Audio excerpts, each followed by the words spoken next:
The scenes of destruction have played out for weeks on our television sets, tearing down statues, vandalizing monuments across the country. But many are asking this question: do protesters know the full history of the statues they are destroying?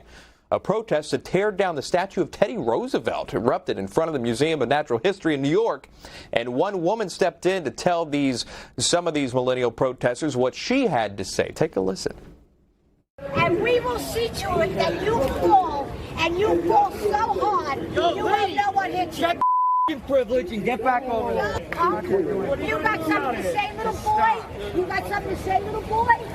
No, you don't, do you? No, just why get back don't over you? there. No, I'll stand wherever I want. What do you Learn mean? your history. If you knew your history, you wouldn't be around. Learn your history, she says. Are people just hopping on the bandwagon here without even doing any of the research? That's one of the questions that many are asking. Well, to weigh in, we welcome founder of BlondePolitician.com, Camille Wead. Camille, good to see you here on your Wednesday. Huge portion of these protesters are millennials, some Gen Zers.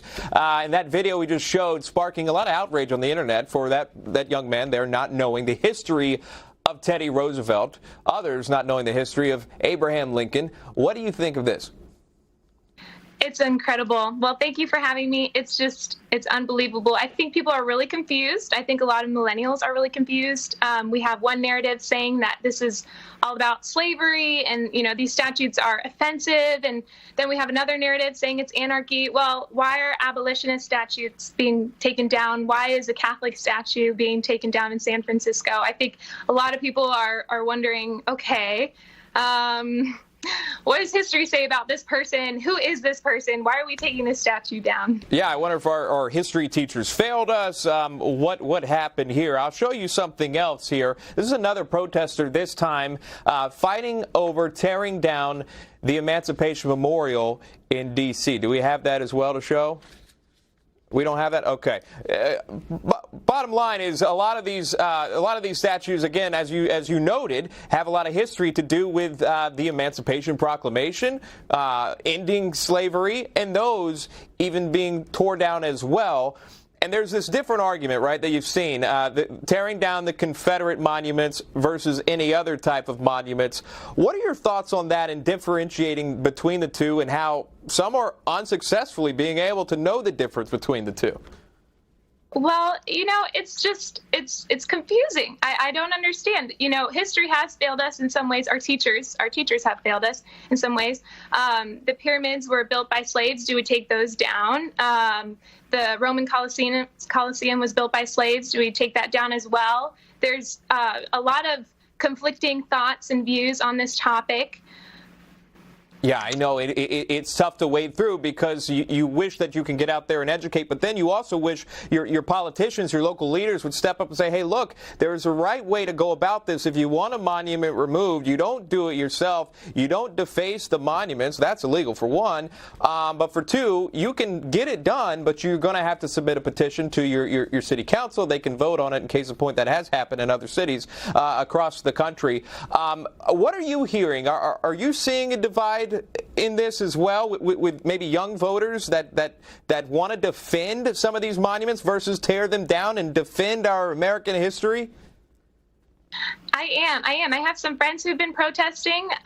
Obviously, we have different views, but, it's kind of shocking. We had a senator not too long ago that was attacked by the mob, a Black Lives Matter mob, and he was in support of the movement. He was taking a picture and brutally attacked. He had a concussion. And Nancy Pelosi, Joe Biden, nobody came in support of this senator. Nobody denounced the attack. Nobody said this was wrong. So I think that the narrative by some is that these are peaceful protests, even though they're tearing down statues. Well, the statues are offensive. And, it just plays into that kind of thinking, but it is confusing. People see that abolitionists have been coming down, and it doesn't really make sense right now.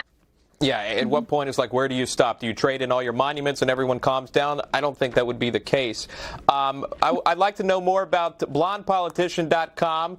Tell me just briefly about that.